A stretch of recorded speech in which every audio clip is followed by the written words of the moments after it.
have control. Breach in 5, 4, 3.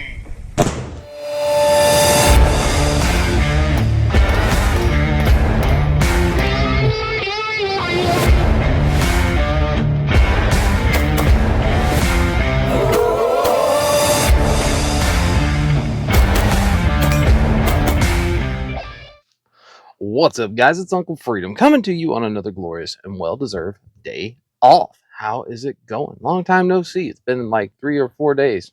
I appreciate it, guys. Go ahead and like, subscribe, tell a friend. Really hope you enjoy what we're doing here. And if you're looking to support us, description box below, you'll find that link. If you're going to do it anyway and use that, it helps us, and I really appreciate that. So today we're going to take a look at your core kit, and I've done a lot of deep dives on gear and equipment and supplies on this channel, but I've never really I've been asked a bunch, but I've never really done it kind of my in order of importance gear. So why do we need kit? Like we all agree, like handguns, rifles, super cool, extra, like awesome. Why do we actually need kit? Well, the ability to stage and layer kit is a really long standing tradition within any organized or non-organized military function. Um, all the way back, for the prepared Minutemen mindset of people, the prepared American, you look back from the cartridge belts, possible bags of your black powder hunters, mountaineer hunters, even the original Minutemen to the haversacks and bread bags, to the modern plate carrier and assault pack that we use today. Carrying kit goes back a long way.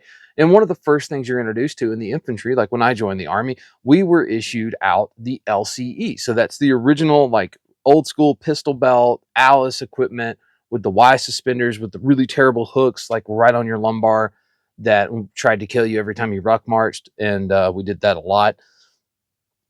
To moving into like the chest rack systems, the Ranger rack systems, the Interceptor body armor, the Ranger body armor, the plate carriers, the improved outer tactical vest, the IOTV, to the TAP system, to the Flick, the fighting load carrier. It's always been important, and there's a reason it's always something everybody is handed. The gear doesn't just support the weapons system, though. The gear is also supporting us. Your core equipment, your main set of gear that you end up with, doesn't just support the firearm, right? Like, that's a part of it, but it also supports you in whatever we find ourselves doing. Battle, the mission we're on, hunting, whatever that we find ourselves doing for the prepared American, that gear is what supports our systems and us and makes us better. Having that core support gear makes you more efficient and more effective in the field. It just does. Like, I mean, if you, yeah, I mean, you get the other side of the argument a lot of times. And do you need everything that's ever been created? No, but your core kit, which is what we're going to discuss today, is. So I guess that brings the question: do you have to have gear? Do you have to have kit? Right? You've got your handgun, you got your rifle. Do you actually need kit? Well, unless you have big armies logistics train where they can speedball out things to you, or the man jam logistics train that was kids running between fighting positions giving out magazines to people in flip-flops. Yeah, we don't do things in this world to meet the minimum standard. Like, nobody I know that exists in this world does things to meet the minimum standard. Everybody wants to exceed in whatever area that is that you want to exceed at. This is a game, a chosen sport, profession, lifestyle that we've all chosen. In much the same way that I'm not going to go play baseball without a glove, and I'm not going to go take swings at the plate without a bat, I'm also not going to step like into a boxing ring without gloves on and a mouth guard and a groin protector. I'm not going to go out and expect to be ultra effective at what it is I'm going to do if I don't have the ability to support my equipment and myself to make me better at what it is. So now that we've talked a little bit about that, let's look at the core tools of the trade. Now, I'm not going to give you a specific version of each one of these things, but we are going to talk a little bit about it. But this is after you've bought your rifle, after you bought your handgun. What is your core stuff that you need to be looking at? Well, first and foremost, And absolutely, my number one draft pick is going to be a chest rig. It's probably going to surprise some people. As many plate carriers as I own, you'd think it'd be that. No, it's a chest rig. The reason it's a chest rig is because these systems, this is a Haley D3 Micro. I have a dangler down here that's got a full med kit in it. I have 3 magazines for my rifle. I have 2 pouches on the side that I could use to store either pistol magazines or multi-tools. And I have a small admin pocket that can allow me to have maps, maybe some some additional med gear, signaling, all that stuff. This is a very efficient means at which to carry enough equipment to support me. Now, here's the thing. We're going to talk about this in a very dedicated chest rig video that's going to be awesome because I own a lot of chest rigs. This is not right for like 90% of things. This 3 magazine thing. This is a very specific loadout for a very specific thing, and that specific thing is probably not something you need to be doing, even in the Minutemen scenario. Because you don't have big armies logistic trains. So this is probably not going to get you where you want to go. But I think chest rigs are just ultra important. From the Mayflower Gen 4, like urban warfare ones, to a good modified TAPS rig that I've done a video on. Chest rigs are awesome. And depending on your chest rig and your, a lighter piece of equipment, this can really do a lot of things. But the thing I like about a chest rig is the reason I say it's your first item is most chest rigs can be configured relatively easily to support not only your rifle, but your handgun and some sustainment capability, signaling, and your medical. And that's relatively easy to do. Even with a micro rig, adding something like the thing from Spirit System that lets me mount pouches out the side, possibly carrying water, pairing that up with a hydration bladder. Like I can do a lot of things with a chest rig, modifying and augmenting that system that I can also use those parts and pieces throughout the whole. So number 2 for me, it's still not going to be a plate carrier. Number 2 for me is going to be battle belt. This is my Core Essentials battle belt. For those people that have asked me how I feel about Core Essentials, they gave me this belt. I've been running it for several months now at this point. I'm really impressed with it. It's very, very stiff. It's also very comfortable. And I got to be honest with you, the ability for me to adjust this belt in smaller increments and get a really, really good fit without having to redo my inner belt is really a thing of beauty. Now, why do I say this is the second most important thing for you? Some of this is because I'm law enforcement and I wear a belt like this every single day. I'm very comfortable in one. I'm okay with running them. But this now gives me the ability to take away some of those things that would belong on that chest rig, like my pistol mags, and now I have the support system for the handgun as a designated package. I can also wear this in tandem with the chest rig. I also have a fast reload. This will always be faster reloading from this position than it ever will reloading off of a chest rig. It's just body mechanics. Here to here to here is a lot different than here to here. All right. This will always be faster. I will always have some sort of a collection pouch, a dump pouch, an SSC pouch, whether that is exploiting a site and taking information, or more importantly, because again, you don't got Uncle Sam's logistics train, retaining your magazines, because bullets aren't any good if you don't have magazines to put them in. And if you just leave all your crap laying around, this isn't going to go well.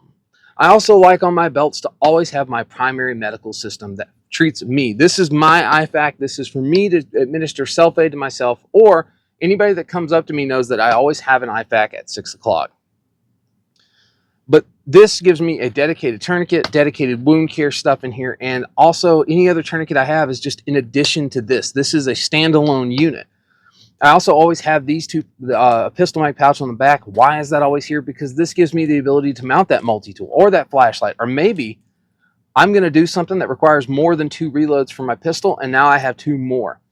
Plus, the holster system for the fighting handgun. That's important because if you don't have a place to put that, well, you don't have a place to put that.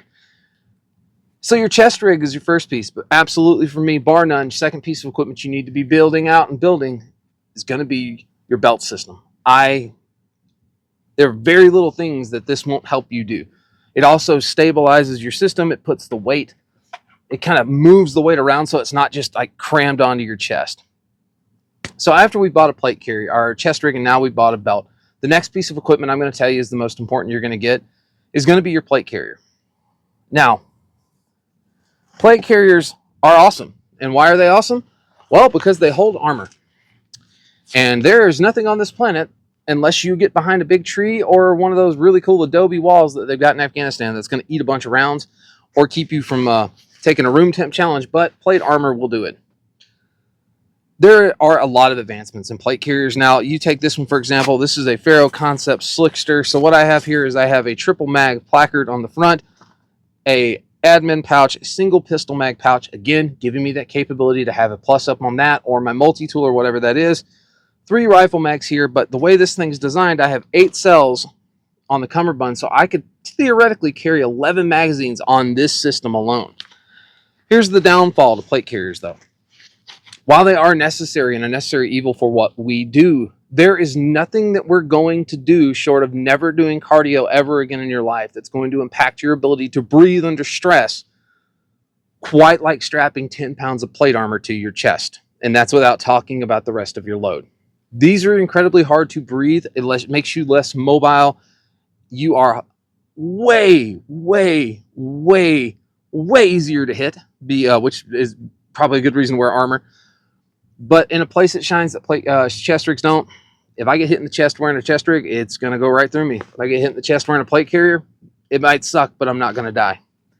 And something else we can do, depending on how you set up your chest rig system, your chest rig, you could have 2 placards and swap them on and off. You could have a heavy load. You could have, a 5.56 load, just a submachine gun load. We could do that with these because newer plate carriers are highly modular with the Molly systems, the Velcro systems that we have, running in placards. But the biggest difference, though, I would always say for me, a plate carrier is always run in conjunction with my pistol belt. Always. My pistol belt will always support my pistol, my immediate rifle reload, and my medical. My plate carrier is there simply to supplement my rifle.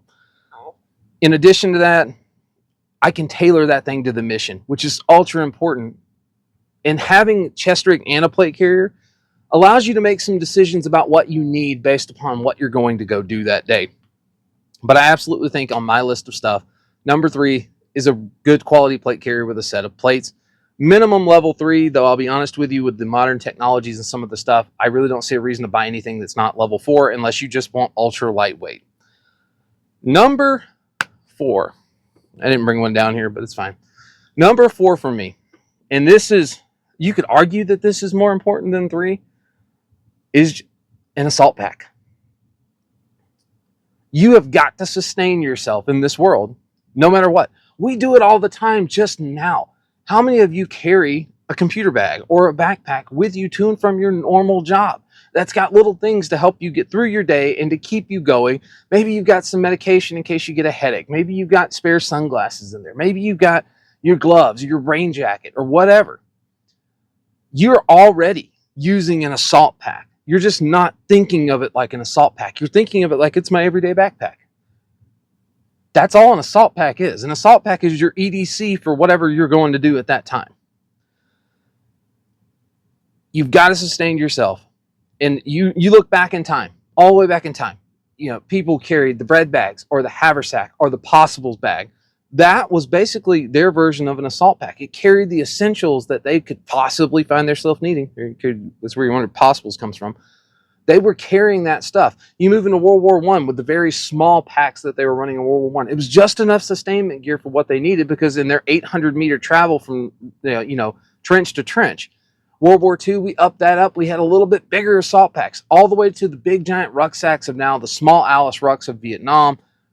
And I will tell you, every single infantryman on the planet loves an assault pack because that meant we weren't carrying a rucksack. And assault packs are awesome because they don't need to be configured to do anything. If I need more ammo, because what I'm going to do, I'm worried about having the ammo and I don't have a logistics train, I can put that ammo in that bag. If I'm worried there may be a chemical agent I could be exposed to, I can carry a gas mask. I can carry spare clothes. I can carry socks. I can carry boots. I can carry knives. I can carry tools. Carry demo. I can carry all kinds of stuff because I've got an assault pack. And it's absolutely easily in the top 5 of pieces of gear that you need to have. Just make sure you buy one that's of good quality. And then number 5, and I know somebody is already yelling at the thing, it's a helmet, it's got to be a helmet. It's not a helmet. It's not a helmet. Number 5 for me is high quality electronic hearing protection. More important than even your helmet. Here's the thing. Helmets are not going to stop you if you get domed by a rifle round. Yes, they protect your noggin from getting bumped onto things. Yes, they can work against pistol. They can work against shrapnel. I would also argue the point to you that if we're talking a Minutemen scenario, direct action is probably not what we're doing. But good electronic ear pro has some benefits. Mainly, I don't go deaf when I shoot a gun. And if we're wearing stuff like this, we're anticipating shooting a gun. So I'm not going to go deaf. But in addition to not going to go deaf, electronic ear pro really enhances my natural hearing. Now I have superhuman hearing. I got dog ears sitting out in the woods, and I can hear you break that twig over the hill that I probably shouldn't have been able to hear, but it's because I've got on something that's got quality ear pro with good microphones. I can also use these with my communications. You know, I could buy I have contacts that have a boom mic on them. I have op square amps that have a boom mic on them. I can do that. I can also run this. Now somebody's going to be, oh yeah, but you can't run comms on this one. I'm going to ask you a question. Do you actually need comms? If you're not running in a large man element, you probably don't need comms. If you're not talking to a base unit somewhere, you probably don't need comms. But you will always need hearing protection. And I will tell you, in like 2002, when I started shooting guns on the range and my foam earplugs or the really terrible 3M earplugs kept falling out of my ears and I was going deaf as we were on the reflexive firing range schedule, and this would have existed, this is a game changer. I absolutely, even at work, I carry a set of these in my truck because there is nothing that does what it does. It protects me, but it also gives me the ability, it makes me more effective because that's the name of the game with your core kit. You need to be more effective, more efficient. That's why we have it. If it makes you slower, dumber, and it doesn't do what it's supposed to do, you probably shouldn't be using it. But electronic earplugs, man, that's a game changer for a lot of reasons. And yeah, fact of life, absolutely 100% going to be an essential piece of kit to me. Absolutely in my top 5. And then a bonus point for you. And I'm going to call it personalized items. Now, what do I mean by personalized items? I mean good boots, broken in boots that are molded to your feet, that you've got miles on, that don't hurt you. Because in this world, we're probably not driving. If we are driving, I got news for you. Cars are a homing beacon for things we should send large amounts of fire at because they are different than the surroundings. You're going to walk. You're going to be stepping on things, uneven terrain. If you don't have good quality broken in boots, you're going to slip. You're going to sprain your ankle. You're going to become combat ineffective. And then you're going to become a liability to those people that care about you and count on you. Good boots. And broken in boots at that, don't do it otherwise. You asked me for brands, good boots that you can buy. I love Merrell's, I love Solomon's, I love Loa's, and right now I'm wearing Salewa's. Good boots matter. Kenetrax, Crispies. There are a lot of great boot manufacturers out there, but if you're looking for a really, really good boot, start looking at the people that do alpine stuff or are doing hiking in mountains and stuff, very rugged terrain, because whatever they're wearing is probably what you're going to want. And then after that, going to be gloves. I've harped on gloves before. I love the Outdoor Research Suppressor gloves because they protect my hands. And no matter how tough I am, if I cut up the palm and the tips of my fingers, I'm very ineffective at running a firearm. Having a good set of gloves that have a leather palm, not mechanics gloves, being able to protect you from things you may touch, glass, things you don't want to touch because they ain't yours, kind of situation. Gloves are important. And the last one I would tell you is solid quality eye pro, and not just solid quality like Oakley sunglasses. I'm talking about clear eye pro, amber eye pro, copper eye pro. Stuff that I can use in varying lighting conditions that give me better contrast, that can make my ability to see in kind of mesopic lighting where we're kind of in between that twilight phase where it's not really dark, but it's not actually daylight, but the shadows are super dark, giving me something with better clarity that lets me see better using the lights and the tools that I already have attached to my stuff is going to make me just that much more effective and efficient. And I will tell you, walking in the dark, you get hit in the face with stuff. Sticks in the eyes absolutely suck. And if you're not wearing clear eye pro, you might just be missing your freaking eyeball, and that would suck. So easy stuff to get. Again, guys, top 5. Absolutely core power 5 things that we got to have to do what we want to do. I'm not going to tell you what brand you need. Like I said, we got deep dive videos coming up on the chest rigs because I have a ton of them. We have a new video on my new plate carrier that I am really loving right now. And it is hyper tailored out to do what I want to do. And then assault packs. I just got in the new Everly Stock High Speed 2. I'm running it right now. That is going to be my new assault pack for the Minutemen scenario. I really like how it's set up. And then, of course, a good chest rig, of which I have plenty. And I'm getting ready to order a new one in from Brave Castle to check that guy out. And I'm going to share that with you as well. So, guys, hopefully you found this informative today and it gave you some things to think about. Take care of yourself. Take care of each other. Till next time, I'll see you later.